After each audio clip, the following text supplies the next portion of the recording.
Hello, my name is Adrián Gómez Brandon and I'm going to present the paper Bit-vectors with runs and the successor-predecessor problem. So I will start with a brief introduction to our problem.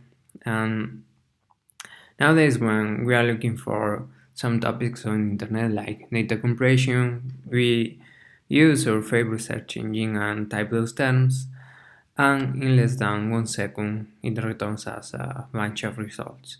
But in order to compute the results, the search engine uses some mechanisms like inverted lists. But what is an inverted list? Inverted lists corresponds with one term and sorted the document identifies where that term appears. So, for example, here the inverted list of data contains the number 1, 4, 5, 6, 7. That means data appears in the document 1, document 4, and so on. So consequently, we can compute easily where the term data appears by retrieving the whole list. However, when more than one term are queried, we need to intersect both lists. For example, in our search, we have to intersect the inverted lists of data and compression.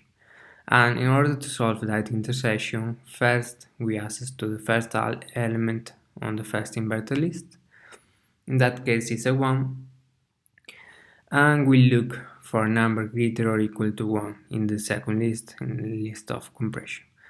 In that case, we find a 2. So now they are not equal, so we look for a greater value of 2 in the first list, and we find a 4.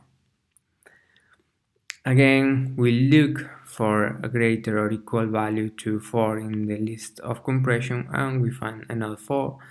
So 4 is part of the solution, and we go.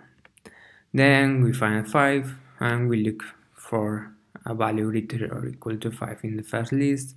We find a 5, so 5 is part of the solution.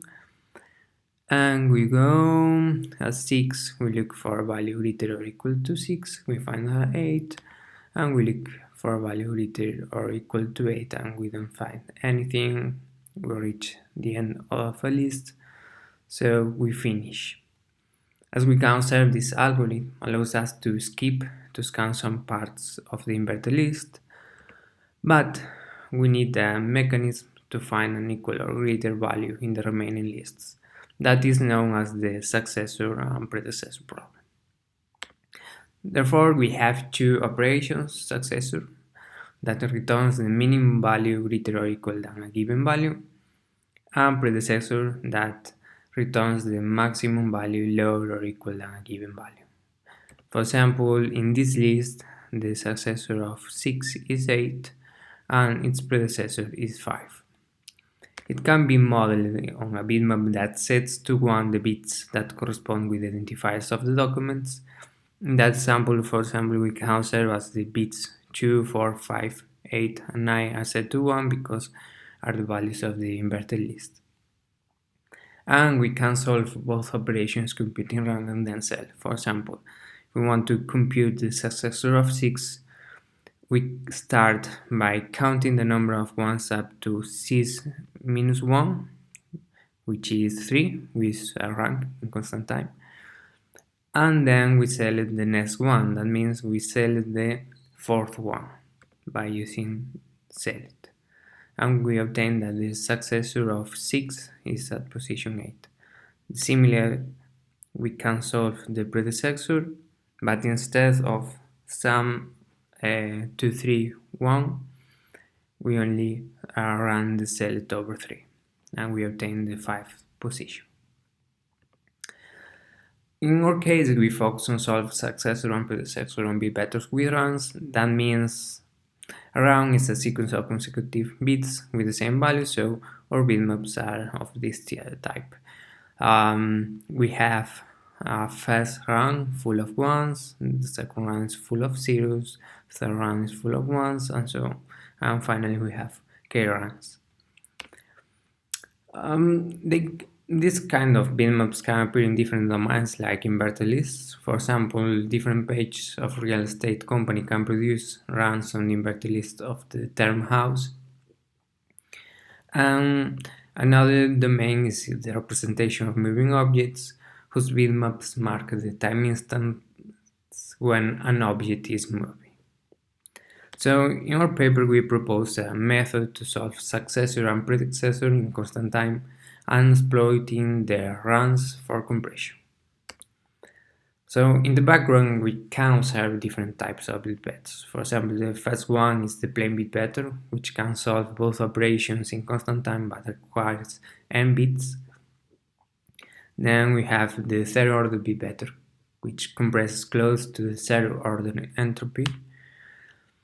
The sparse bit vector, which try to compress those bit vectors where the number of ones is much smaller than n. And offset vector, which compresses bit vectors with runs by transforming them into two sparse bit vectors. And finally, the hybrid bit vectors, which divide the bit vector in different parts and compress them with the best technique, sparse, runs, or plain. So, in conclusion, we try to improve these bounds, the offset vector and the hybrid vector, because they take into account the number of runs. So our structure is called zombit-vector, and basically it compresses the bit vectors by exploiting its runs and solving successor and predecessor in constant time. Basically partitions the bit vector in several parts of a fixed size beta, and each block can be classified in one of these three sets. The first one is set, uniform blocks full of zeros, O uniform blocks full of ones, and M mixed blocks which contain both bits. In order to build it, we split the bit vector into different blocks.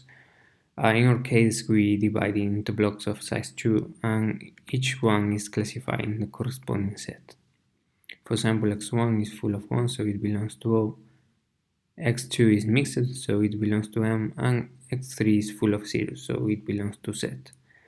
For storing this information, we need 3 bit vectors. The first bit vector is U, which stores when a block is uniform, that means full of zeros or ones. So we can observe as the positions of U set to 1 correspond with the blocks that are in the sets O and Z.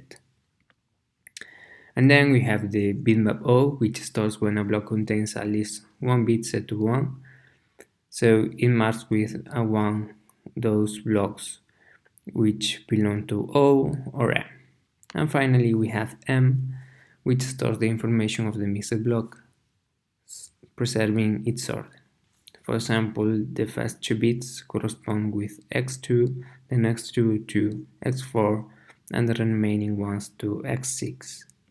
So this is the structure of the zombit-vector, and now I'm going to explain how to compute the corresponding operations.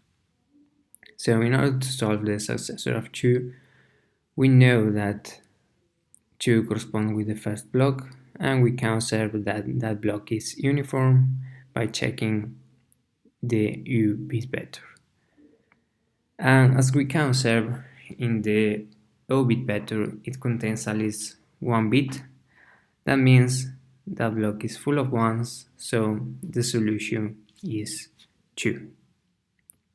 In the case of successor of 7, we are in x4, and we observe that it's not uniform, and we count the number of non-uniform blocks up to this block, 2, and we know the information of that block is stored from 3 to 4 in M.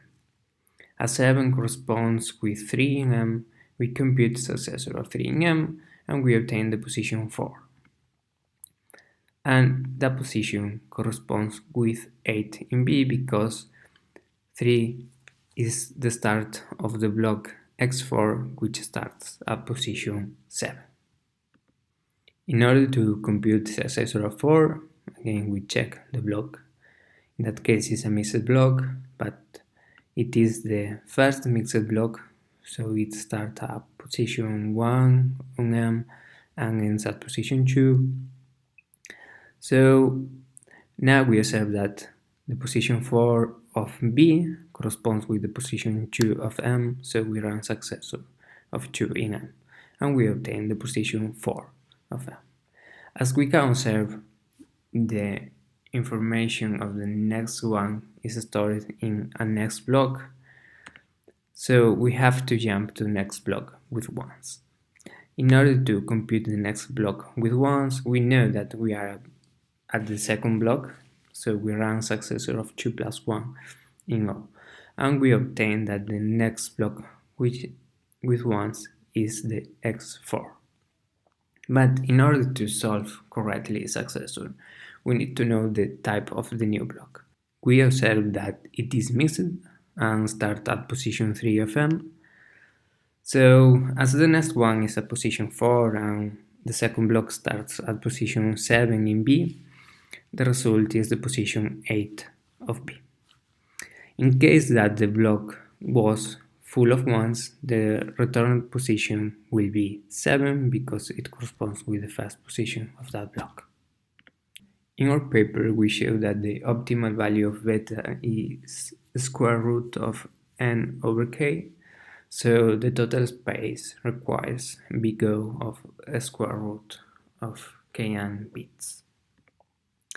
In addition, we can solve rank and access operations in constant time and using the same space, and we propose another structure that compresses recursively M by using the same technique, and it converges to OK bits and solves access, rank, successor, and predecessor in O log n over k time. So now we have these two new structures in the state of the art that consider the number of runs of a bit vector.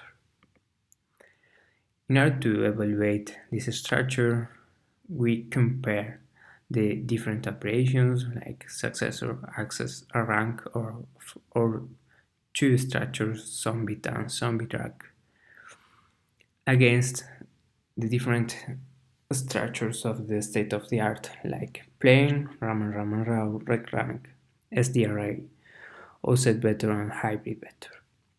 In addition, we compare it with a large used technique on intersection of lists like partitioned LFR. But we use synthetic bit vectors with different size and different lengths of runs.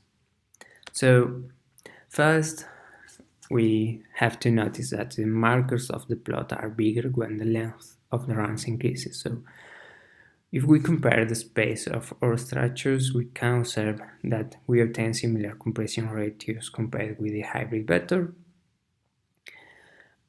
As the partitioned elephant on the offset vector compresses more, they are quite slow. In addition, our structure is the fastest on solving successor queries. With respect to access, we are very competitive compared with hybrid vector and faster than the offset vector, which are the both techniques of the state of the art considering runs. In rank, we are slower, but we keep being faster than the offset vector. So, as conclusions, we propose a structure that in theory can solve successor in constant time by exploiting its rounds for compression, and we obtain good compression ratios when the runs are larger than 100, and we are the fastest structure. We are between 3-12 times faster than the hybrid vector. And as future work, we need to evaluate our structure with real data, and we're planning to improve the compression in some scenarios and add new operations like select. So thanks for your attention.